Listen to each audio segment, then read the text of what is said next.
Welcome to the Sort of Sure podcast, where doubt looms, fear whispers, and the only way forward is through. I'm Samar Carbo, and if you've ever felt like you're just sort of sure about what you're doing, you're not alone. This is where we face the uncertainty, push past the hesitation, and keep going anyway. So take a breath, step in, and let's move forward together.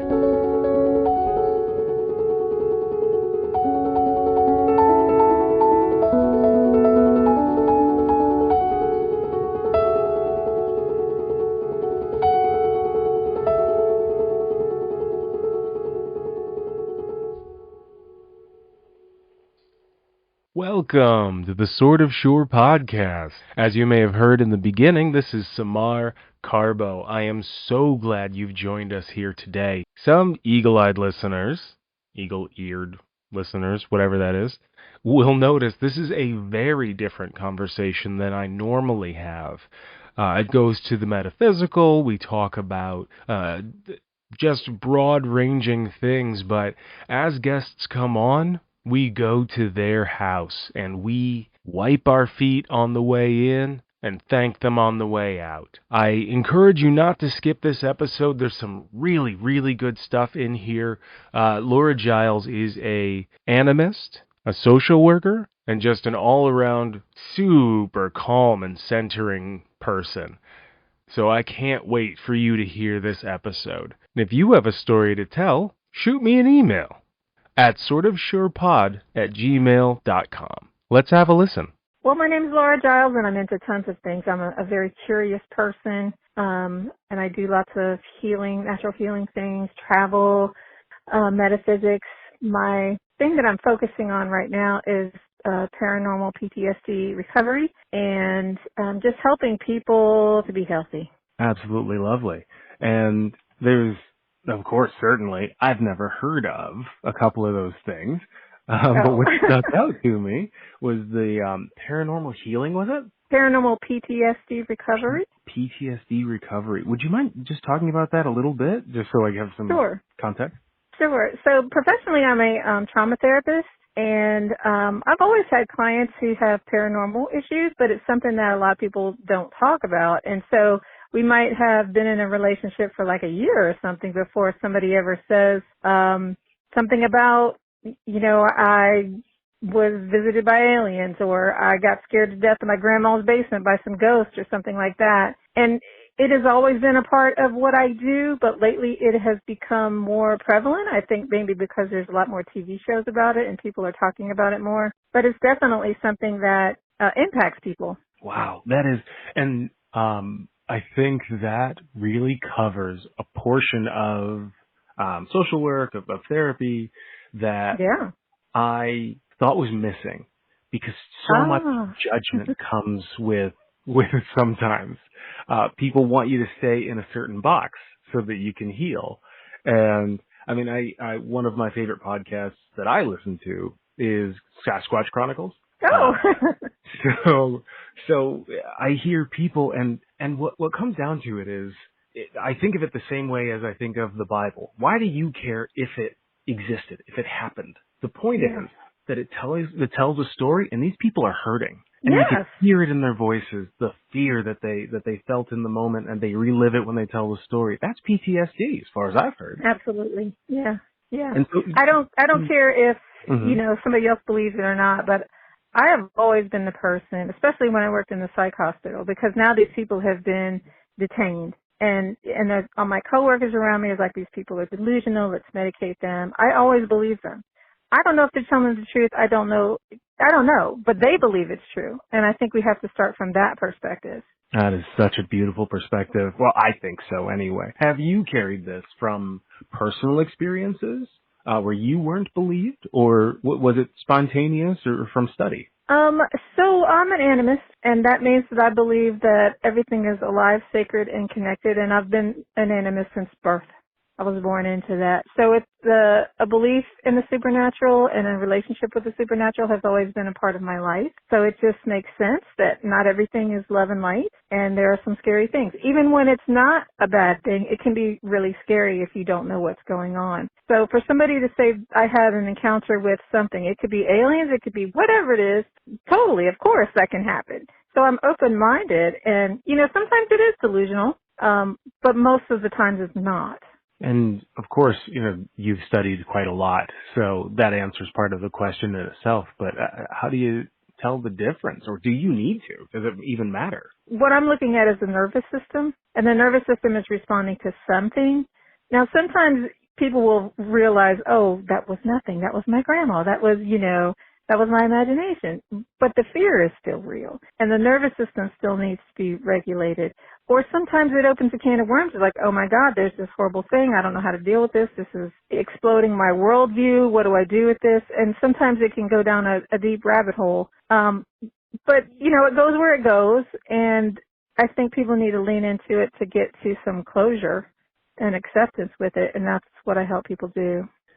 And do you tend to get people when they're still really battling with the reality of a situation, or once they come to you, are they pretty much like, this is what happened to me, and I don't need convincing that I need to believe myself? Still, most of the people don't come for that. It's typically when they've been in working with me for a while and they start to feel comfortable that they're just like, maybe I can tell you this thing. And then we kind of stumble into that. Even though, I have a podcast on it and it's out there, most people don't come for that. It's one of those things I'm never telling a soul about this thing. Okay, that makes sense. Because, trust is part of the process. And once you've gained it, then the floodgates open, I'm sure. Yeah. Mm-hmm. And you do retreats and workshops. Are they on this topic? Sometimes. So most of them, so I started out in spiritual travel. And I've been doing that for over 20 years, and then have recently gotten into this thing that I'm calling Honey, I'm Home. So Honey, I'm Home is about just providing a safe place for people to be in community with other people without having to have a mask on. And I started doing that because we're doing it anyway when we're in retreat or when we're traveling. But there's so many people who don't have that, don't know what it is. They don't even know to ask for it because they don't even know that it exists.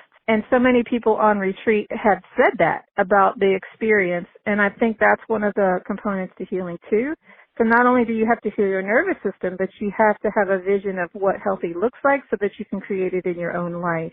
That's great. And hearing that, just hearing how you describe it, and clearly you're well practiced.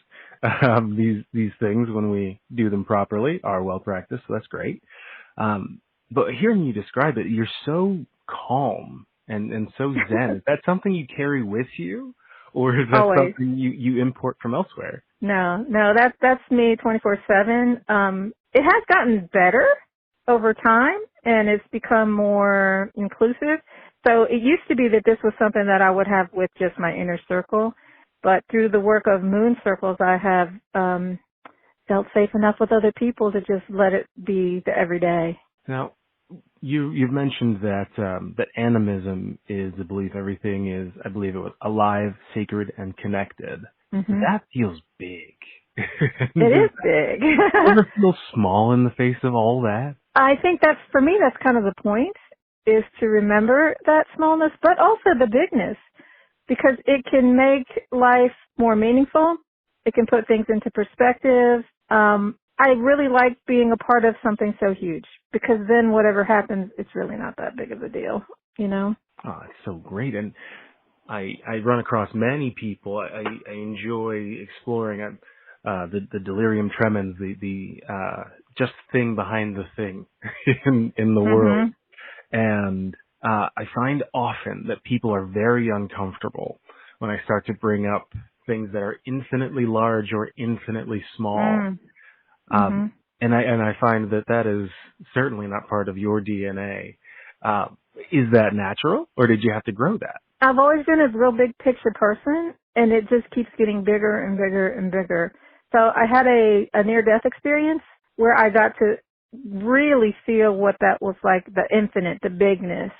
And since then, I feel, all the stuff that we deal with as humans is really small stuff. And I don't see that to put down anybody's suffering. I think it's more of a perspective thing to me. We just worry about so many small things. We live in fear. We create from fear. And it just perpetuates the smallness. And I think anybody who's had a near-death experience, they talk about how none of the stuff we go through matters on the big picture. And if we lived from that space, I think we would just create so many beautiful things. It's all possible. We just don't do it. Oh, that's wonderful. And I had a guest on, his name's Tim Lyons. I believe it was episode 10. And he mentioned having conversation with someone else who had a near-death experience. And that was something that it almost brings a fear in itself that why aren't any of these people afraid? But that's the one thing that just disappears. Now they don't fear death because they felt peace.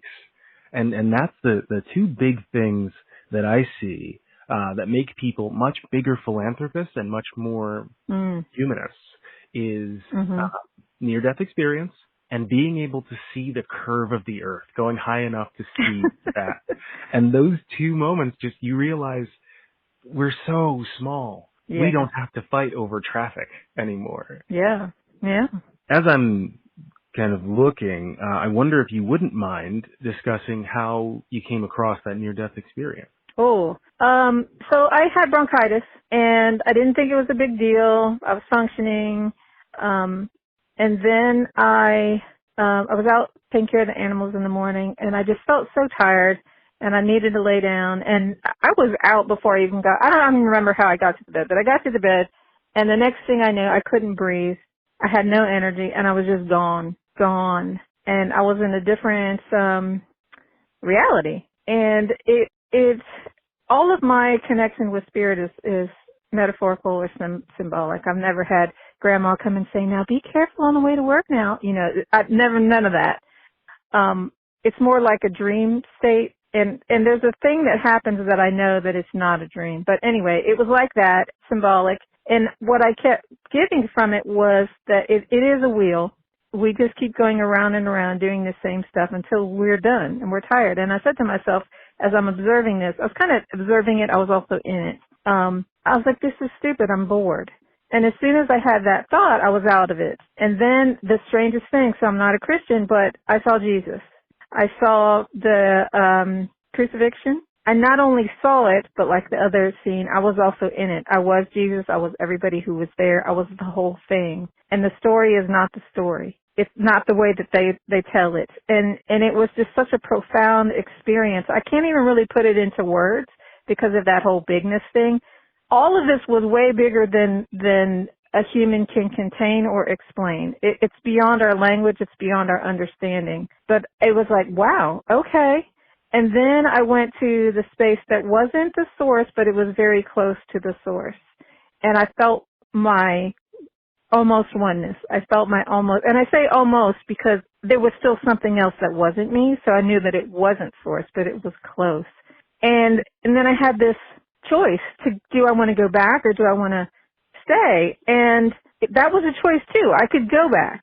And I thought to myself, who would want to go back to that? It's so limiting. It's like, you're a whole person. Do you want to be a strand of hair? It's a ridiculous question. But here I am with my human vanity. And I said, I don't want anybody to find my body like that because we lost my brother suddenly. And it was so painful that I didn't want anybody to have to deal with that. And as soon as I had that thought, I was back in my body. And I know that it wasn't a dream because my hand was on my thigh and it didn't even feel like a leg. It was very cold and I felt cold from the inside out. It felt like death. It felt kind of rubbery and not like a person. It was weird and I couldn't breathe. I had to think about breathing. I couldn't get enough air in my lungs. So the coldness, the air, couldn't breathe. I had to think about it. It took like 3 days for me to get back into my body. I was like half in and half out. And that continued for a while, but 3 days for sure. And when I came back, I didn't have bronchitis anymore, which was so strange. I could breathe clearly, but I wasn't getting enough air in my lungs. Wow, that is intense. Crazy. Yeah. Yeah, well, I don't know if I'd use the word crazy in this instance, but I certainly see how disorienting. Do you were you already at this point a social worker and everything, Oh yeah, or this was was that? not too long ago. This was, Oh, this is more yeah, recent. yeah, Oh boy. yeah. So then, was this something that helped you? How did it affect your life afterwards? So I've never been suicidal, and I work with death. I work as a home funeral officiant and facilitator because I think that transitioning into this life and out of it is super, super important. But I wasn't suicidal at all, but I just really didn't want to be here. I really didn't want to be here. And it's been kind of hard since then to be a human. I've changed since then, and I can't really tell you how, but there are things about me that are just fundamentally different. Things that I used to care about that I don't care about anymore. Yeah, it makes me really sad, and to see all the suffering and to know that it is a choice. And I hate to say that to people who are really suffering. They're like, how can you say that about me? I'm not choosing this. On the big picture, I've seen it. We do choose it. We're all powerful, and we don't, because of trauma, we don't even see it. We can't see it. Our brains are inhibiting us from healing. Yeah, and to see kind of that learned helplessness or repeating traumas that we understand instead of going out into those new what we don't knows Yeah, is really tough to watch. But and you know, I say this to myself all the time. I'm sure you do as well. We have to let people live their own lives. of course. Yes. And when you do that, because you're helping people and you're still really mired in seeing kind of the worst of what happens to people. Does it help at all to be in community? Oh gosh, yes. I think trauma is not what happens to us, it's how we process what happens to us. And being separated from community is what allows it to happen. Because something really bad can happen to me, and if I'm supported and loved and I feel heard, then it doesn't become traumatizing. So I think that community piece, I've been doing trauma work for a long time, but we work one-on-one. And how are you supposed to heal when you go back to the same traumatic community that created the conditions for the trauma to happen in the first place? Yeah, that's near impossible. Yeah. Yeah. I mean, because it becomes a choice of you or me, you being the community that I love and that I'm grounded in. Now, do you have habits that help you keep this maintained, this attitude of I want to call it Zen, but I know that's a different belief. But calm? I think it's the same things that other healthy people do, I try to eat well, sleep routinely, stay in community. It's the same things. It's nothing special. I'm not like doing meditation for 2 hours a day or anything like that. Yeah. Okay. Great. So that makes it achievable. That's awesome. Yeah, for sure, for sure. I don't think I'm special at all.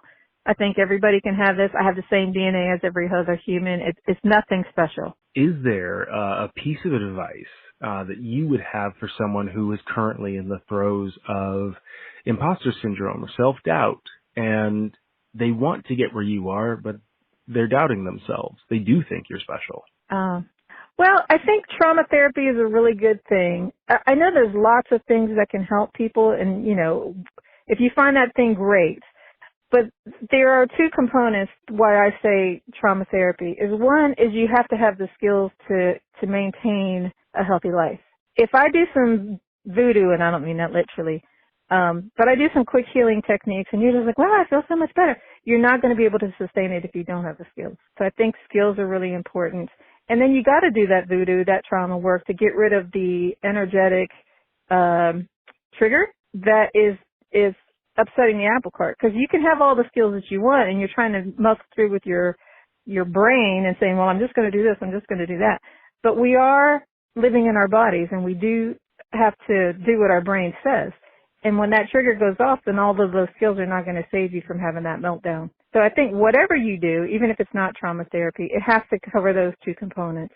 And then the community piece, because that's how we thrive. Humans are meant to be communal. Having a friend, a good friend, not a frenemy, makes all the difference in the world. You only need one. I love that. And that's a perfect place to end on. Laura, it has been a distinct pleasure speaking with you. I didn't think the conversation would go the way it did, but I'm so glad it did. Me too. Bye now. Bye-bye. Wow, what a conversation. Like I mentioned, it is different from our normal conversation that we have on this podcast, but truly, truly so good.